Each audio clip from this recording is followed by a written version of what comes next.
3 del Código Penal, su comparecencia debe estar sujeta, su testimonio, a la verdad. Sin más preámbulo, yo creo que podemos empezar. Tiene usted sus 10 minutos de exposición, señor Palau.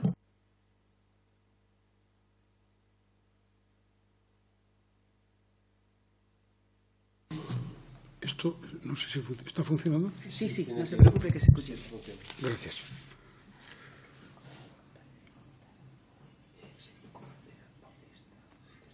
Con permiso, señora presidenta. Adelante. Buenos días.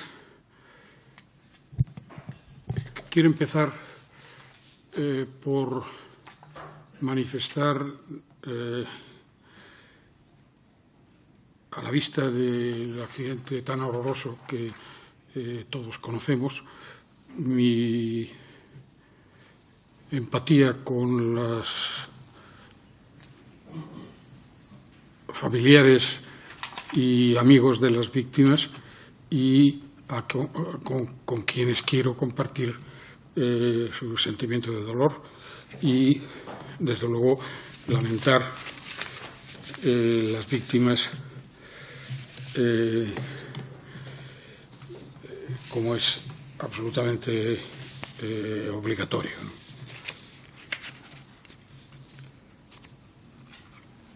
Voy a presentarme con licencia de la presidencia. Mi nombre es Luis Fernando Palau Taboada. Soy ingeniero de caminos desde el año 1966 en la entonces única escuela de la Politécnica de Madrid, y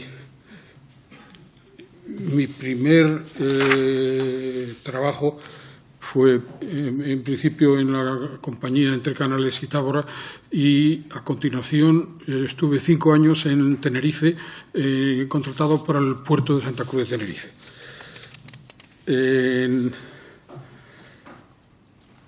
Después de esa estancia en Tenerife, estuve del 71 al 76 como ingeniero jefe de proyectos de puertos y costas en Intexa, una empresa de ingeniería, y en el año 82, con esa misma empresa, estuve residiendo en Latinoamérica, primero en Venezuela y después en Perú, realizando proyectos también de ingeniería relacionados con la materia de puertos. En diciembre de 1982 fui llamado a ocupar en el primer gobierno de Felipe González, fue llamado a ocupar el puesto de director general de Puertos y Costas del entonces Ministerio de Obras Públicas. A continuación, en el año del 91 al 92, fui director general de Puertos del Ministerio de Obras Públicas, Transporte y Medio Ambiente. En diciembre del 92 hasta junio del 96 fui presidente del ente público Puertos del Estado, organismo creado para la gestión de los puertos públicos con motivo de una ley que se elaboró sustituyendo a las juntas de puertos entonces y creando las autoridades portuarias. En junio del 96 hasta el 2003 trabajo como consultor en materia de transportes, y en el del 2003 al 2004 fui presidente de la Autoridad Portuaria de Gijón. En abril del 2004 hasta octubre de 2008 fui secretario general de Transportes del Ministerio de Fomento. Y en octubre del 2008 hasta abril de 2009 fui nombrado secretario de Estado de Transportes del Ministerio de Fomento, una Secretaría de Estado de nueva creación que ocupé abandonando la Secretaría General que ocupaba hasta entonces y que tenía cargo que tenía cuando se produjo el accidente. En el 2009 hasta el 2010 fui nombrado presidente de la empresa pública de Ingeniería de Infraestructuras INECO y TIFSA, ¿no?, que después se fundieron y ahora es INECO como empresa única, que es una empresa propia del Estado que realiza trabajos de infraestructura de transportes. Y desde el 2011 abandono fui cesado, ¿no?, en la presidencia de INECO, y me puse a trabajar en una empresa en la que participaba en trabajos de infraestructura y explotación de transportes en el ámbito internacional. Y desde el 1 de enero del 2017 estoy jubilado y trabajo como voluntario con una ONG, revisando proyectos solidarios de tipo centros de salud, centros educativos, abastecimientos de aguas, sistemas sanitarios, etcétera, en diferentes países del tercer mundo, proyectos que se financian a través de esa misma ONG.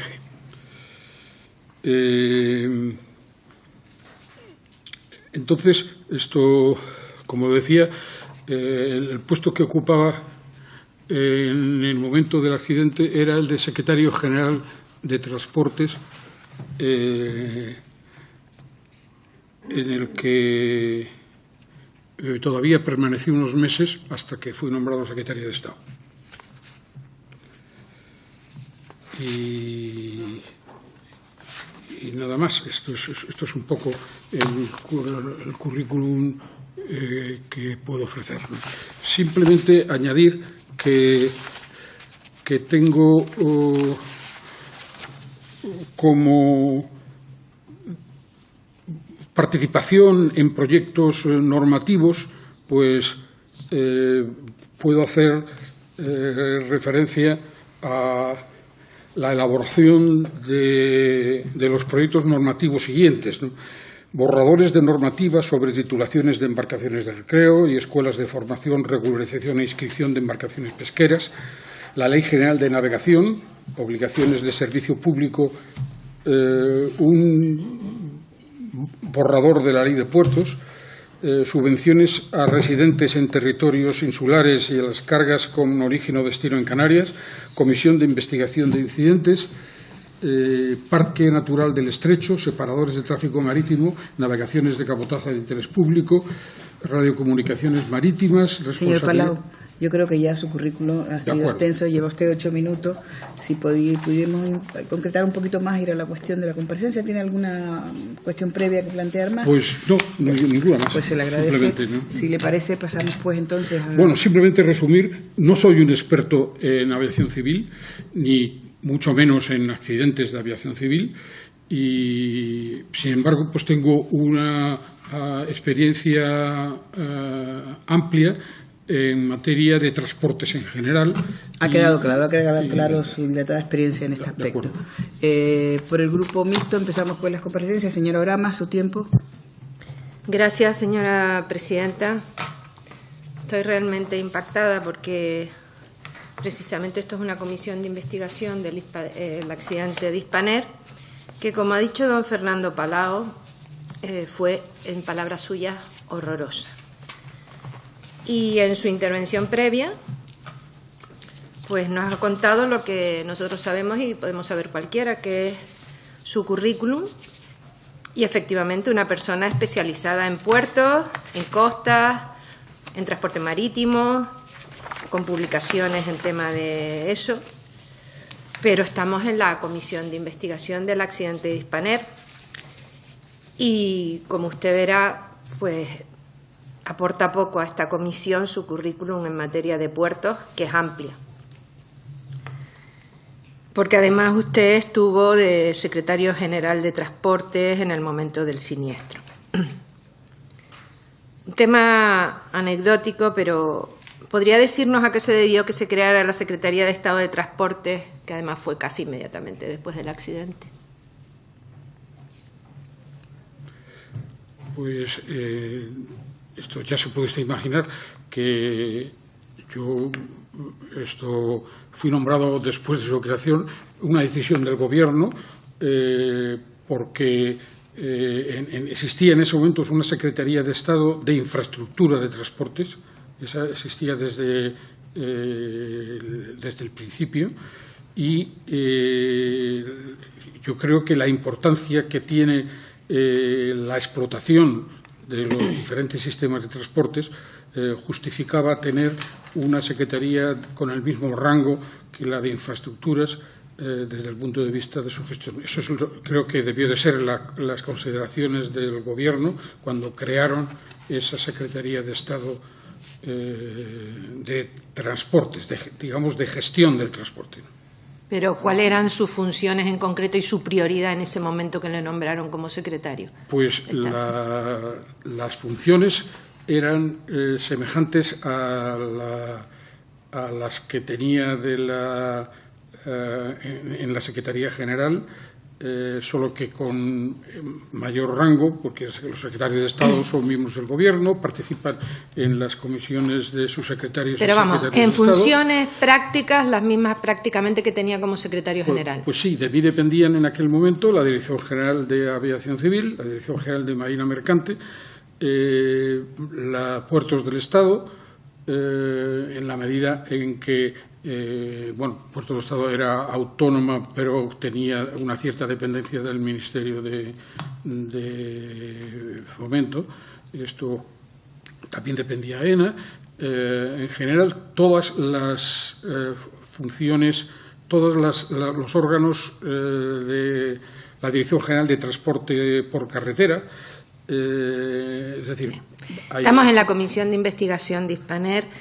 Y entonces una pregunta, a raíz del accidente usted recibió directivas a raíz de lo que había pasado con el accidente de Hispaner, de priorizar en materia de seguridad aeroportuaria alguna materia. Vamos a ver, desde el primer momento en que me fui nombrado secretario general, la primera prioridad que se me planteó por parte de la ministra y yo, a su vez, a la gente que dependía de mí, era, en materia de aviación civil, la cuestión de seguridad. Sí, pero yo no le estoy preguntando como secretario general. Yo le estoy preguntando si después de ser nombrado secretario de Estado y a raíz del accidente de Hispaner, ¿tuvo alguna prioridad, bien porque le encargó la ministra o bien por usted, por su experiencia después del accidente, en materia de seguridad? Sí, como claro, secretario de Estado. Claro, y a raíz del accidente de Hispaner. Bueno, como secretario de Estado, esto efectivamente, las prioridades que ya teníamos marcadas en materia de seguridad, pues tuvieron un especial seguimiento y un especial énfasis a partir del accidente, ¿no? Por ejemplo, ¿qué materia? ¿Por ejemplo qué? Pues, por ejemplo, la puesta en marcha de la Agencia de Seguridad Aérea. Esto fue un tema muy importante que ustedes que seguramente conocen las dificultades que tiene la creación de un órgano de este tipo en el ámbito de este tipo. Bien, entonces esa fue una materia. ¿Y alguna otra materia a raíz del accidente de Hispaner como secretario de Estado? Pues el desarrollo de la Ley de Seguridad Aérea, que era en aquel momento era una ley que estaba aprobada y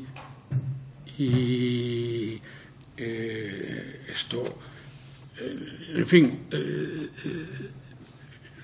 continuar, como digo, con el desarrollo de Sí, pero continuando, yo le estaba preguntando materias concretas. Entonces, ahora centrándonos en el siniestro del 20 de agosto del 2008. ¿Perteneció usted al gabinete de crisis que se creó tras el siniestro? No. ¿Tuvo durante su Secretaría de Estado o ha tenido algún contacto directo con los afectados, víctimas, supervivientes después del siniestro durante la gestión del mismo? No. No tuve esto. Yo estuve desde el primer momento, en el momento en que se me informó, estuve en Barajas, presente, pues, pero desde luego no participé porque no estaba así previsto en el protocolo del plan de emergencia, aunque estuve allí por si acaso fuera necesaria, pues cualquier decisión o cualquier participación o cualquier intervención, que desde luego no fue así, y yo dejé operar a los órganos de gestión del plan de emergencias en el desarrollo de los acontecimientos que se siguieron a raíz del accidente en cuestión. ¿Qué Secretaría de Estado, después de crearse la Secretaría de Estado, que fue prácticamente a los 2 meses, es la que tenía la responsabilidad directa de atender a los afectados, las víctimas y toda la materia del accidente? Es la última pregunta. Bueno, la única Secretaría de Estado que se creó para la gestión en general de los diferentes sistemas de transportes era esta Secretaría de Estado de Transportes. ¿Y usted ve lógico que, siendo la Secretaría de Estado del Ministerio de Fomento, después del segundo accidente más importante de la aviación civil en España, y siendo usted el responsable político por debajo de la ministra, usted nunca se hubiera reunido con las víctimas o supervivientes después? Bueno. ¿Lo ve normal? Posiblemente no lo sea, pero vamos, yo nunca tuve una petición de reunión en relación por parte de la Asociación de Víctimas, y por lo tanto no tuve una reunión con ella a partir de mi nombramiento como secretaria de Estado. Pues no lo considero lógico, pero ya no tengo nada más que decir, señora presidenta. Muy bien. Gracias, señora Lamas. Por el Esquerra Republicana, señor Lori, su tiempo. Gracias, presidenta, y bienvenido, señor Fernando Palau. Haré 2 bloques de preguntas para ser un poco más rápido. Ya llevamos muchas comparecencias y estas tienen que ver con algunos de los flecos o elementos que vale la pena de corroborar. No hablaremos de temas técnicos, sino de elementos que su responsabilidad o con su responsabilidad podía saber y esclarecernos. En primer lugar, respecto a las filtraciones que se produjeron los primeros días y meses, ¿tiene conocimiento de quién las hizo? Por ejemplo, en el borrador del informe preliminar de la CEIAC se nos ha concretado que salió de un ordenador del Ministerio de Fomento. ¿Sabe algo al respecto? Y segunda pregunta, la ministra Magdalena Álvarez, que se presentó en esta comisión, insistió en que las filtraciones, que nadie niega, son un hecho real, de las comunicaciones entre los servicios de emergencias, pudieron salir del SUMA. Pero en esta comisión ha quedado muy confirmado, muy claro, que el SUMA no grababa este tipo de comunicaciones. Por tanto, ¿sabe de quién partió la orden para que se filtraran? Sin duda este es un tema que si se hizo en el Ministerio, usted por su cargo podría tener conocimiento. Por tanto, me gustaría que contestase estas 2 preguntas. No tengo la menor idea de dónde ha podido salir estas filtraciones, y tengo entendido que el órgano judicial que intervino en este tema intentó localizar el origen de esta posible filtración y no lo encontró, ¿no? Desde luego yo por mi parte no tuve absolutamente nada que ver e incluso puedo decirle que no tuve, yo diría que ninguna relación con el jefe de prensa del ministerio en aquel momento, porque fue una persona que entró nueva, yo creo que después de ser yo secretario de Estado, y permaneció en su cargo relativamente poco tiempo, ¿no? Bien, usted ha hablado del jefe de prensa, él confirmó que había filtrado estas grabaciones, pero no de quién partió la orden ni de quién le proporcionó estas filtraciones. Le recuerdo que, como ha dicho la presidenta, este es un término que usted está obligado a decir la verdad y en esta comisión haremos valer este hecho. Bueno, segunda batería de preguntas. La directora de Navegación Aérea, Carmen Librero, que también compareció en esta comisión, afirmó que ella era depositaria de estas grabaciones, que ella las tenía. Pero, sin embargo, no aclaró a quién las entregó, ni tampoco explicó quién las filtró. Se las pidieron del Ministerio y, como cargo jerárquico inferior, Carmen Librero obedeció a su superior. Segundo elemento, que esto tiene que ver algo con que de la gestión de estos primeros días en la emergencia. ¿Estuvo usted directamente implicado en la gestión de la emergencia, tras el siniestro, formando parte del órgano que se creó en el aeropuerto de Barajas? ¿O se limitó a quedar en su despacho de la Secretaría General de Transporte? Bueno, en relación con esta última pregunta ya he explicado que yo, cuando tuve la información de que se había producido el accidente, me desplacé a Barajas, pero desde luego no intervine en los órganos de gestión del plan de emergencia. Estuve presente allí para ver si efectivamente era necesaria mi intervención de alguna manera, pero no fue así y yo creo que no di ninguna instrucción porque entendía que lo que debía de hacer era dejar que se desarrollara los protocolos previstos en el plan de emergencia de la manera que se estaba haciendo, pero desde luego no era necesaria mi intervención en ese momento. Esto duró sobre todo mientras, bueno, por otra parte, ahí había varios ministros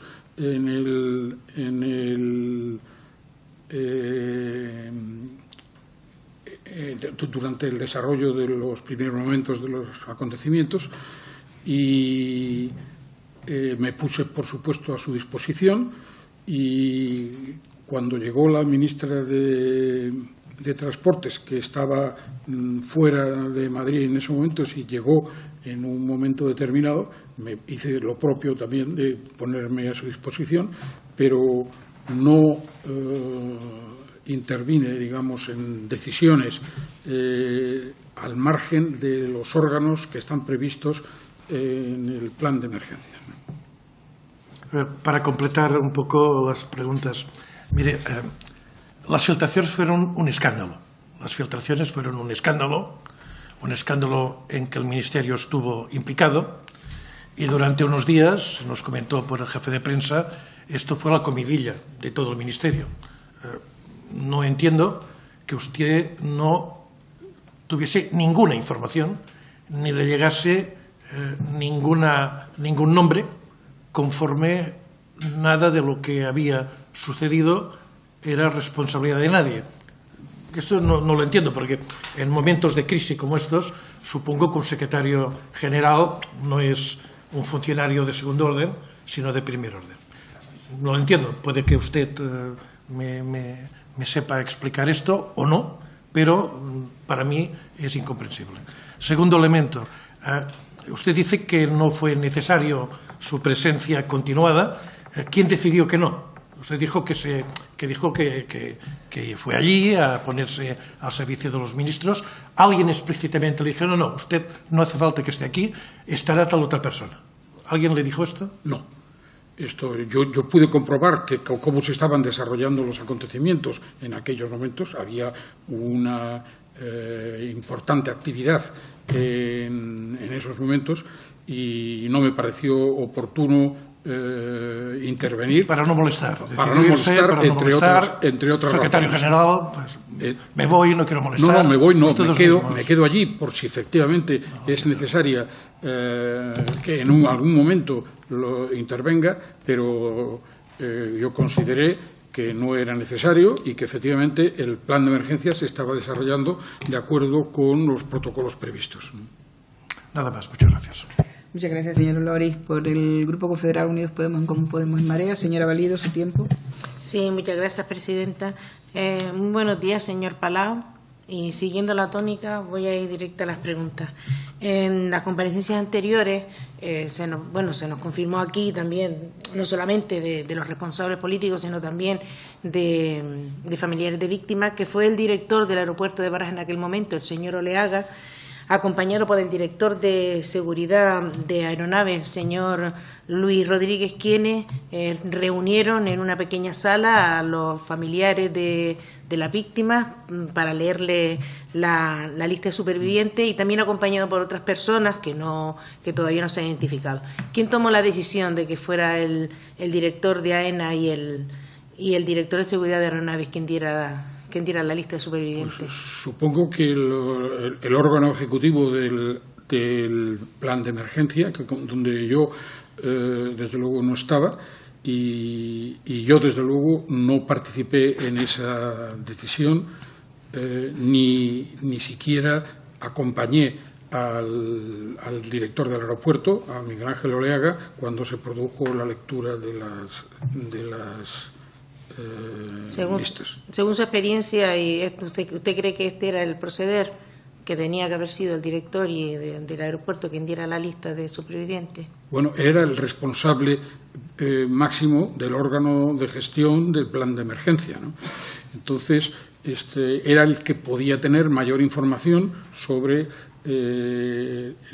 las víctimas, etcétera, etcétera, después de un proceso de búsqueda de la lista de pasajeros, que fue ya, creo que ha habido varios comparecientes que han explicado que no se pudo disponer de ellas desde el primer momento, y entonces pues por fin, cuando se logró disponer de las listas y se logró cerrar es decir, tener una información suficientemente fidedigna, pues entonces se tomó la decisión de quién iba a hacer esa lectura, y eso se tomó en el órgano ejecutivo del plan de emergencia. ¿Conocía usted la circular, usted o alguien de su Secretaría General, la circular de la OASI, la 285? Fue publicada en el año 2001 y incluía un plan de asistencia a familiares de víctimas y a víctimas de accidentes aéreos. La pregunta es, ¿por qué no se aplicó las recomendaciones de esta circular si llevaba 7 años aprobada? Mire, yo no la conocía, sinceramente, ¿no? No se conocía. Desde luego, quiero simplemente...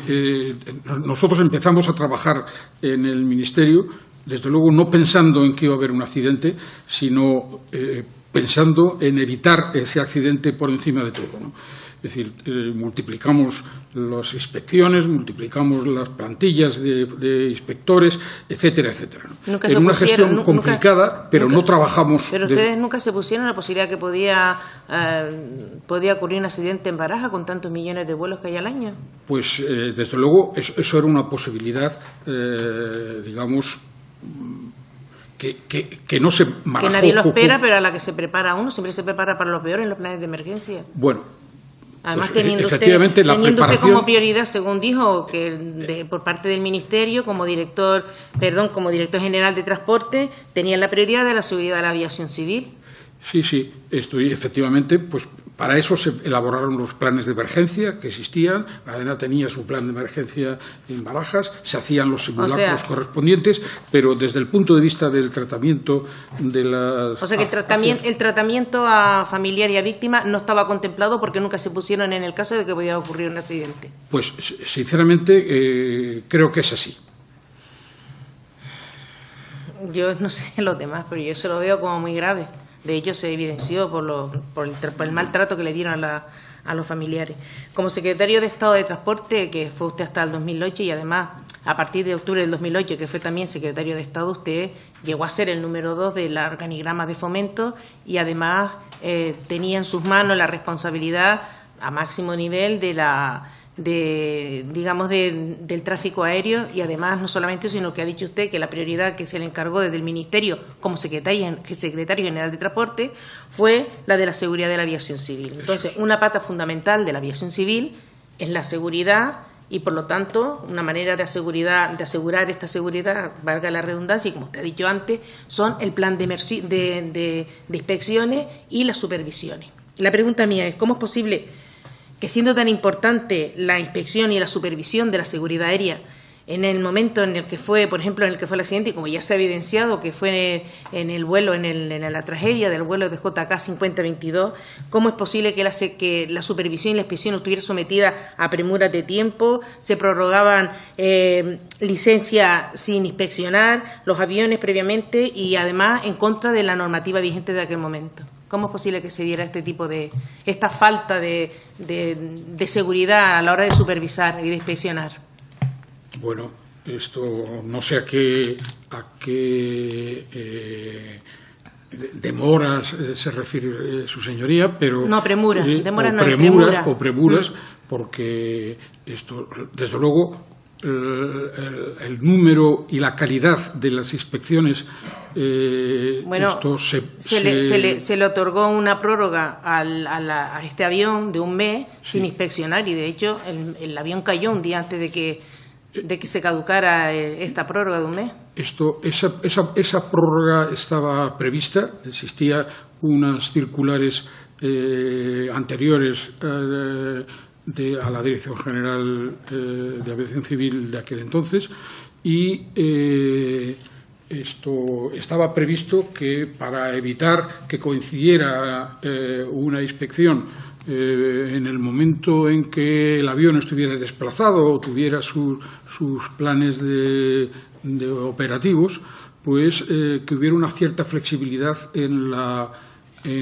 fecha concreta del culmen del año. No entiendo, porque las inspecciones, o sea, los certificados de aeronavegabilidad tenían un año, con lo cual es fácil prever que en tal fecha, dentro de un año, tenía que estar el avión parado, tener una parada técnica, porque tenía que hacerle una inspección completa, documental, in situ y de vuelo. Entonces mi pregunta es, sabiendo que tienen un año de previsión, porque eso no es al día anterior se le ocurre al inspector o a la Dirección General de Aviación Civil, al día siguiente tiene que parar el avión, con lo cual estropea todos los planes de viaje.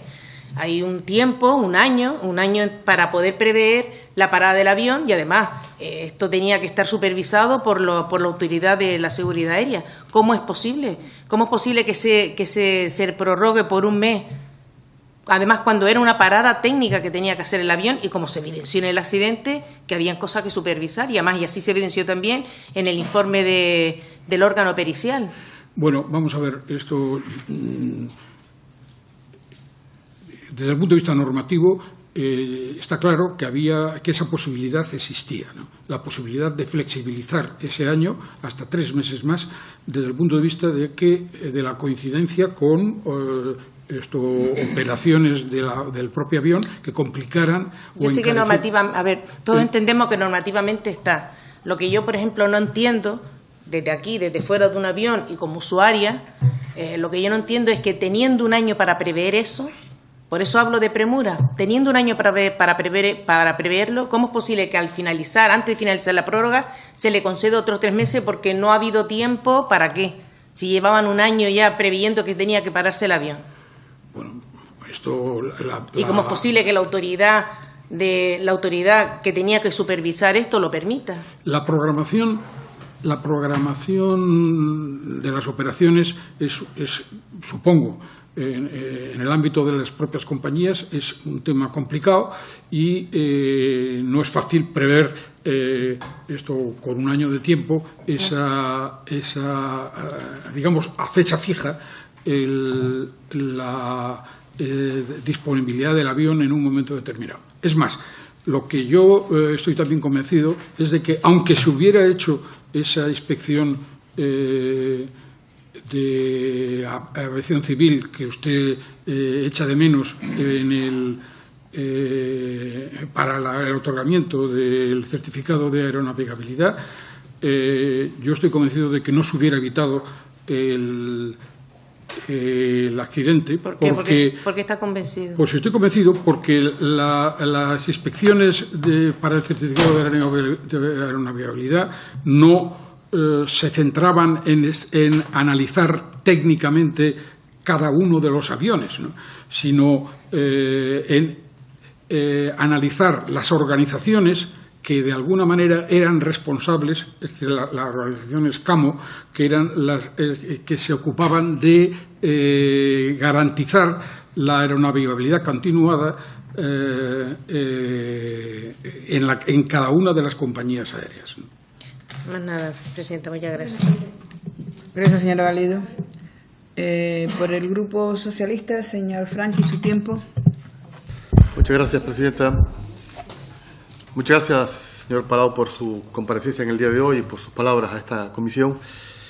La verdad que analizando su responsabilidad al frente en el Ministerio y el trabajo transcurrido en la comisión con diferentes comparecencias que han habido hasta el día de hoy, pues la verdad que a uno a la hora de trabajar su comparecencia le ha costado concretar las preguntas, ¿no? Porque en lo que podía afectarle a usted en su responsabilidad en el Ministerio, pues aquí hemos hablado muchísimo, ¿no? Hemos hablado mucho del papel de AENA, el por qué ese vacío en el nombramiento del presidente que se aclaró, de los presupuestos del Ministerio, antes y después del accidente, del papel de lo que se ha hablado hace un momentito del certificado.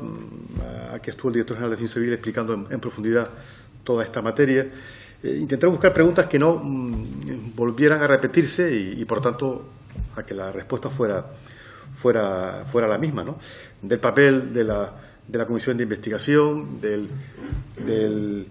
la relación con las víctimas, que ha quedado claro, y creo que los diferentes responsables del Ministerio han asumido en un análisis crítico que no fue quizás fue el mayor déficit que tuvo a la hora de gestionar el accidente, el trato con las víctimas, y que afortunadamente eso se ha reparado porque se ha legislado en esa materia y eso no volverá a ocurrir nunca. Insisto, el papel del Ministerio, usted ha dicho que no formaba parte del gabinete de crisis, con lo cual a la hora de plantear algunas determinadas preguntas sobre eso, el desarrollo posterior del accidente, me cuenta, es complicado y bueno, y también hemos hablado muchísimo de las filtraciones, muchísimo, ¿no? Aquí han habido responsables con claridad que ha dicho que sí, que dijeron con claridad a esta comisión que filtraron determinadas cuestiones en base a lo que se haya manifestado en la comisión y a la comparecencia de la ministra cuando estuvo compareciendo en el Congreso. Digo esto porque me hace difícil concretar alguna pregunta para no repetir comparecencias anteriores y para no cansar incluso a la propia comisión, ¿no? Pero es verdad que en el debate de la comisión han surgido asuntos que han sido reiterativos y que yo creo que esta comisión tendrá que jugar su papel a la hora de la recomendación. Uno es el papel de la comisión de investigación, que yo creo que todo el mundo coincide, salvo los miembros de la comisión de investigación, que hay una seria déficit de independencia, ¿no? Al menos es lo que se ha demostrado en la propia comisión, al margen de lo que pueda pensar cada miembro de la comisión, que han insistido en las diferentes comparecencias que son absolutamente independientes, que no reciben criterios ni órdenes de ningún responsable político ni de ningún otro sector económico o interés concreto en el sector, ¿no? Siendo esto evidente, me gustaría saber, desde su puesto de responsabilidad, si en algún momento qué tipo de relación tuvo desde su Secretaría de Transporte con la Comisión de Investigación, o si no hubo ningún tipo de relación. Pues muchas gracias, señoría. Desde luego, mi contacto con la CIAIAC fue absolutamente mínimo, ¿no?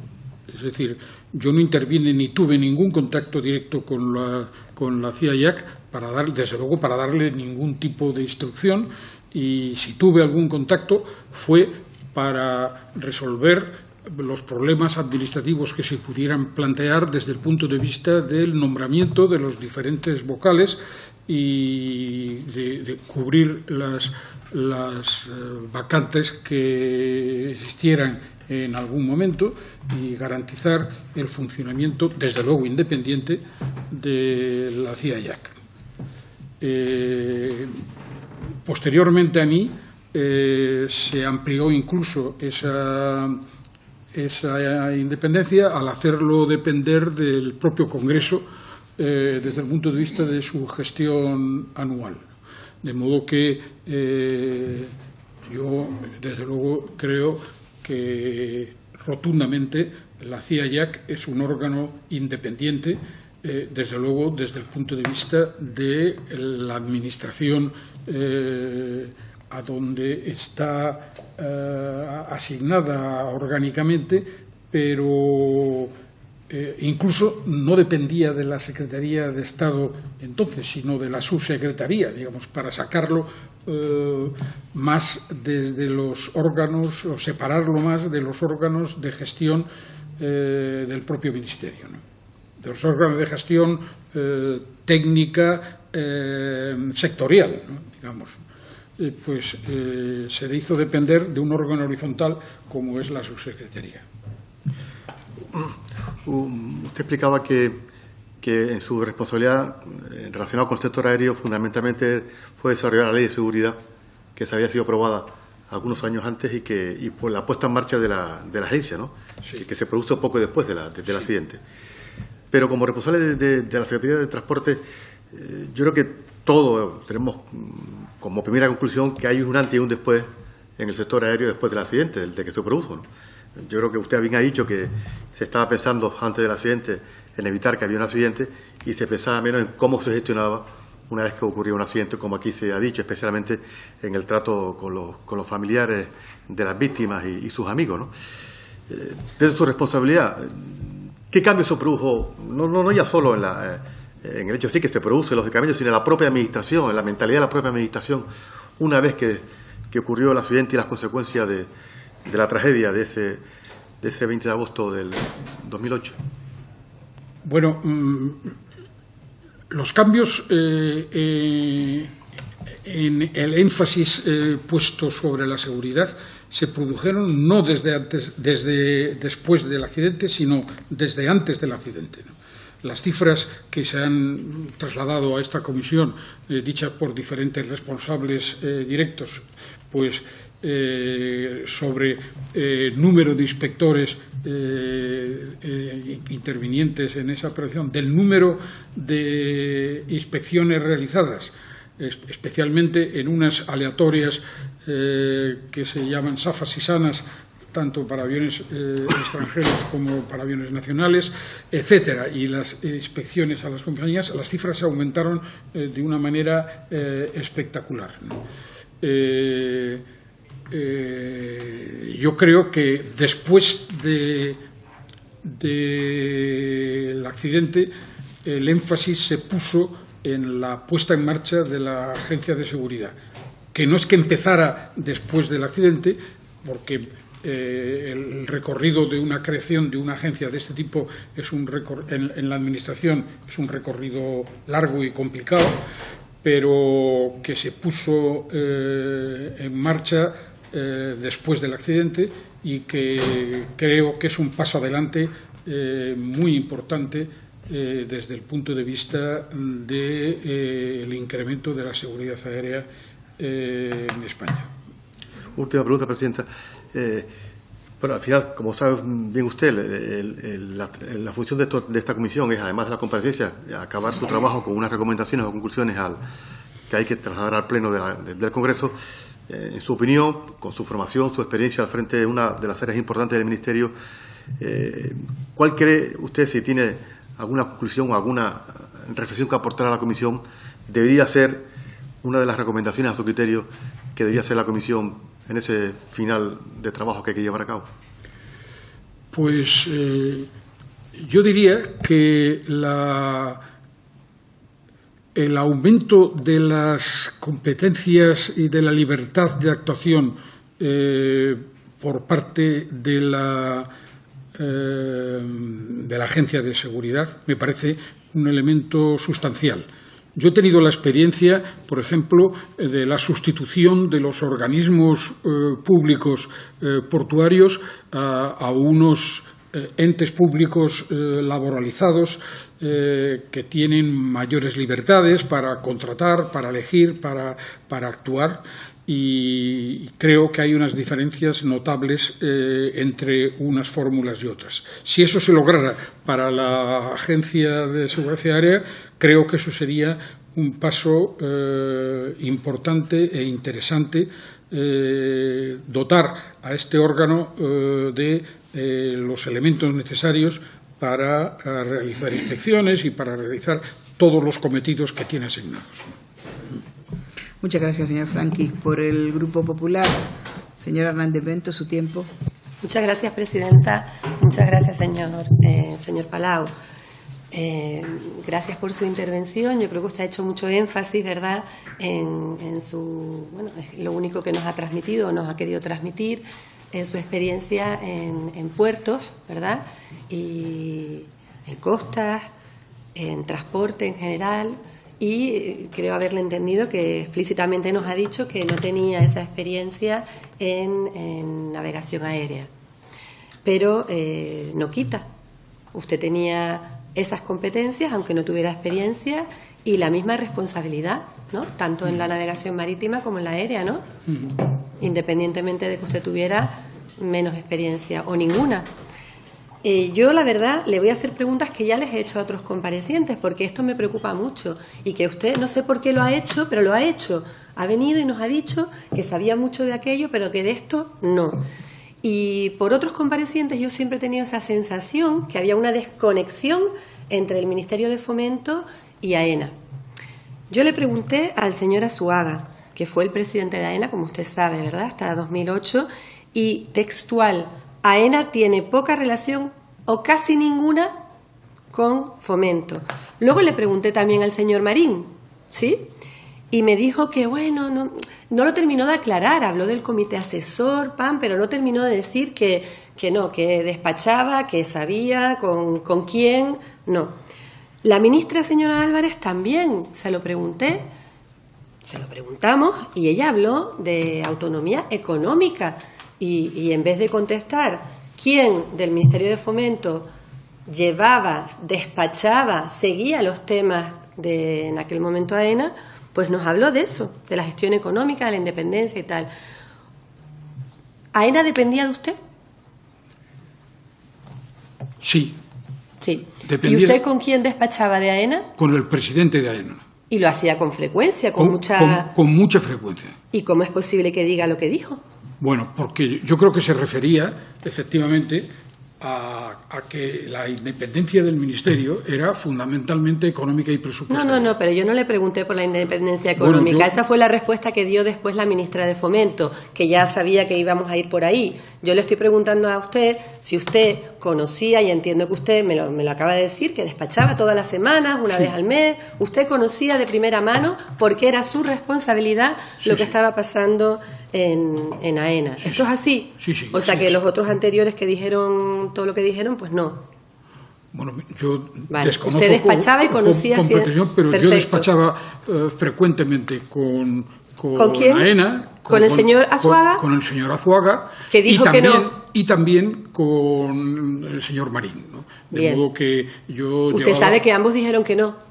¿Usted sabe que ambos dijeron que no? Pues no lo sé exactamente. No, se lo digo yo. Está recogido en el acta. Si usted lo dice, yo no lo pongo en duda. Está en las actas. Bueno, pues esto yo despachaba con ambos, y como digo... ¿Con frecuencia? Con frecuencia. Bien. Y lo que le puedo decir es que esto la única forma que puedo entender esa frase que usted ha repetido... No, ya está, sí, yo solamente quería saber que usted dice que sí tenía relación. Sí. Es que fue muy textual y además se le reiteró y volvió a insistir, pero vamos a dejar esto para que me dé tiempo de otras cosas. Muy bien. Usted, usted habló ahora aquí del plan de emergencia, de que usted fue, pero fue un observador, o sea, como si no tuviera... Acaba de reconocerme, tenía todas las competencias, pero bueno, y que todo más o menos funcionó bien, pero sin embargo usted también sabe que todo cambió, entonces no debió de funcionar tan bien porque todo después cambió, entonces ahí también me choca un poco su percepción. La señora Valido le preguntó si usted conocía la circular de la OASI, y usted dijo que no. No. Y lo dijo, y le agradezco la sinceridad, porque lo dijo así de claro, pero ¿y no era obligación suya conocerla? Pues no lo sé, pero el hecho es no, que... yo no le estoy lo preguntando, contésteme por favor, porque yo le agradezco la sinceridad. A mi compañera le ha dicho, yo no conocía la circular. Y yo, claro, me quedo un poco así, digo, pero no, vamos a ver, ¿quién tenía las competencias? Usted. Usted me dice que despachaba con AENA con muchísima frecuencia. Y entonces, la pregunta es muy clara. ¿Y usted no cree que tenía obligación de conocerlo? Pues mire usted, las obligaciones se tienen cuando se conoce. No. Yo no usted tengo, tiene las obligaciones y si no las conoce, a lo mejor hace dejación. Bueno, pero, pues perdón, señor. Usted me ha preguntado si la conocía y le he contestado No, que no. Esta pregunta se la hizo mi compañera. Bueno, pues de acuerdo. Y usted le contestó que no y yo le agradezco la sinceridad. Yo le he hecho otra. ¿Usted no tenía la obligación de conocerla? Es otra pregunta. Pues no. ¿Usted cree que no? Yo creo que no. ¿Sabe qué pasa? Que si usted lo hubiera conocido, que era el responsable, a lo mejor las cosas hubiesen cambiado antes y a lo mejor la atención que se dio a las víctimas hubiese sido otra. Bueno, seguro que hubiese sido otra, porque de hecho, a posteriori, se cambia todo lo que a usted le pareció bien, o así lo entendí yo, pues de hecho cambió todo. Pues mire usted, si usted cree que no, no. Las comunicaciones con la OACI se hacían a través de la Dirección General de Aviación Civil. Pero que dependía de usted igualmente. Que dependía de mí, pero yo no tuve conocimiento de esa circular. Bien, usted habló como logro la creación de AESA. Sin embargo, yo creo que se tardó 2 años en que esto saliera a la luz. ¿Por qué tardó tanto? ¿Por qué no estuvo operativa AESA hasta octubre de 2008? Bueno, esto primero se aprobó en el ámbito de una ley general que preveía la creación de agencias en toda la administración y después se elaboraron los estatutos de la propia... Pero se tardó mucho, 2 años, y de repente, cuando es el accidente, octubre, ¡pum!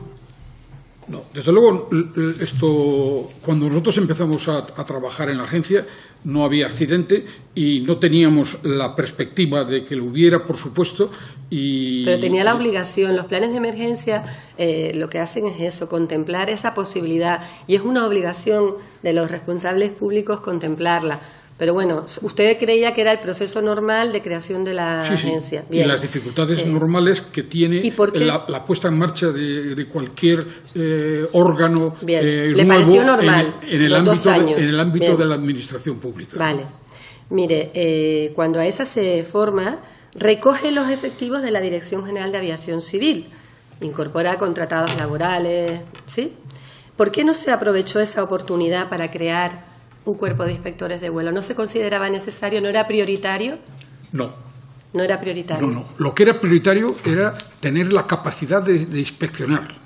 Y eso se había resuelto por 2 procedimientos, ¿no? Uno, aumentando la plantilla... ¿Externalizándolo con SENASA era suficiente?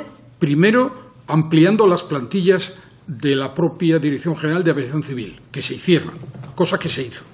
De inspección de vuelo, le pregunto. Sí, y yo le estoy contestando que se ampliaron, concretamente creo que la cifra es, había 169 funcionarios, inspectores en aviación civil. Y además de eso, se utilizaba la colaboración de SENASA como empresa auxiliar de la Administración esto tal, de la cual se habían Pero fue utilizado. una oportunidad para crear un cuerpo. ¿Ustedes no vieron esa necesidad nunca? Pues no, porque el problema que se plantea en el ámbito con un cuerpo de inspectores que tiene que nutrirse de pilotos, de personal, ingenieros, personal muy especializado, que tienen un escenario retributivo fuera de la administración pues importante, pues el problema luego es cubrir las plazas de esos cuerpos, ¿no? Claro. Entonces es mucho más importante tener la capacidad de contratar a la gente técnicamente necesaria para hacer las inspecciones, que disponer de un cuerpo de funcionarios que no añade nada más a la capacidad, digamos, al modelo. ¿No contribuye a la actual. seguridad tener un buen cuerpo de inspectores de vuelo? Bueno, si se llegara a cubrir las vacantes establecidas para ese cuerpo, probablemente sí. Vale. Pero, desde luego, los problemas que se habían planteado, como le digo, había sido cubrir las plazas de inspectores en el ámbito funcionarial con unos criterios. O sea, no lo hicieron porque pensaron que no las iban a cubrir las plazas. Claro. Esa es la razón. Bueno, y además no había ninguna instrucción o ningún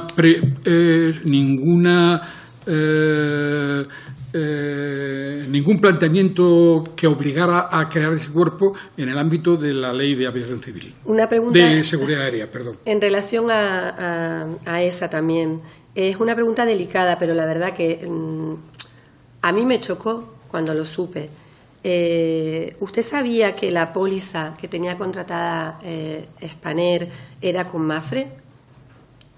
Pues en aquel momento nunca he sabido cuál era la... ¿Pero usted sabía la situación que atravesaba Spanair? Sí, sí. ¿Usted se reunió con los responsables de Spanair? Sí. Sí, ¿con ellos se reunió? ¿Cuántas veces se reunió? Pues no demasiadas, pero desde luego fui consciente de que... ¿Pero usted era consciente de que la póliza, o sea, la compañía aseguradora de Spanair era Mapfre? No. Pues no recuerdo si efectivamente en algún momento se comentó... ¿Sabe por qué se lo pregunto seguramente, verdad? ¿Sabe por qué se lo pregunto? Por el alquiler de ese tema. Es que sí. En las comparecencias a las que he visto, algunas comparecencias que he visto, choca un poco. Ese tema, choca. Pues mire usted, desde luego, si se pretende encontrar alguna concomitancia entre ese alquiler... Yo no he dicho eso, lo ha dicho usted. Yo no he dicho nada. Pero yo le he dicho que si usted sabía, y me dice que no. Desde luego... ¿Y quién tomó la decisión? ¿Quién tomaba la decisión de alquilar la sede? La dirección de la agencia. ¿Y no se lo decía usted? No. Es que mira, a mí me choca porque yo he tenido algunos cargos de responsabilidad pública y verdaderamente las decisiones que se tomaban, yo despachaba diariamente con todos los cargos que estaban bajo mi responsabilidad. Yo siempre he procurado conocer todo lo que... ¿no? Desde luego, pero vamos a ver. Habiendo un accidente y que saltó a la opinión pública una tragedia como la del accidente de Spanair y que me diga usted que no sabía nada, conocía de algunas cosas, pero de otras no conocía nada, no sé. Pues desde luego, la respuesta es no. Yo no intervine desde luego en la decisión. Ni lo supo nunca. De Mapfre. ¿Y si lo hubiera sabido, lo hubiera hecho? Pues probablemente sí, igual. ¿No le vería usted nada? Dependerá de las condiciones. Usted no ve desamparo por parte de las víctimas. Yo sé que usted no lo sabía, usted dice que no lo sabía, yo le creo. Pero ahora le hago otra pregunta. Si usted lo hubiera sabido, lo hubiera hecho y me dice que sí. Pero ¿y usted no cree que a las víctimas eso las deja en una situación de debilidad? ¿El que la agencia pague un alquiler por unas oficinas? ¿A la compañía con la que están litigando? Pues no lo creo, sinceramente. No lo ve. Y luego, última pregunta, Presidenta, por favor, sí. Ya le digo que sí. Usted, en relación a la inspección, que también mi compañera, la señora Valido, le preguntó, dijo que no, que la inspección era de papeleo, y no, pero no es verdad. Al avión le tocaba una parada y una inspección física. Entonces, ¿cómo puede decir que no se hubiera podido detectar nosotros no lo sabemos, pero decir tajantemente que no, ¿cómo se atreve usted a decir que no? No, la inspección era física del avión. La inspección física no significa reparar o revisar todos los instrumentos del avión. Evidentemente, pero tampoco solo mirar los papeles. Entonces, yo no he dicho que se miraran los papeles. Lo que he dicho es que yo estaba convencido de que, aunque esa revisión se hubiera hecho, no se hubiera evitado el accidente, ¿no? Pero ¿cómo puede alguien atreverse a decir eso? Porque yo entiendo que usted diga, mire, no lo sé, a lo mejor no hubiera pasado, pero decir, hombre, si se hubiese hecho una parada, una inspección, usted tampoco tenía los antecedentes de Detroit en la cabeza, ni de Lanzarote, ni de las recomendaciones de la NTSB, tampoco conocía nada de eso. Desde luego, en aquel momento no lo tenía en la cabeza, ¿no? Pero no lo conocía. Bueno, yo sabía. Porque aquí todo el mundo viene y nos dice, yo no sé, yo no conocía, yo no sabía, pero sabe que el no conocer no exime de responsabilidad ninguna. Porque si se hubiese tenido en cuenta la circular de la NTSB, a lo mejor en la revisión, a lo mejor en la prórroga del certificado, sí se podía haber actuado de otra manera. Pues ¿Usted cree que no tampoco? Yo creo que no. Nada le hace a usted cambiar. No me hace cambiar, no. El hecho de que desde luego, lo que no tenía es en la cabeza el repertorio de accidentes que se habían producido internacionalmente. Bueno, pues concluyo. ¿Y usted cree que usted tenía la obligación de conocer esas cosas o no? No lo tenía, pero usted no tenía tampoco la obligación de saberlo. Creo que no. Vale, pues muchas gracias. Gracias, señor Elemento. Gracias, señor Palau. Terminamos la comparecencia, seguimos de inmediato con la segunda. ¿A las 11? Sí, pero estáis fuera ya, entonces. Creo que sí, ¿no? Mari Carmen, ha estado magnífica.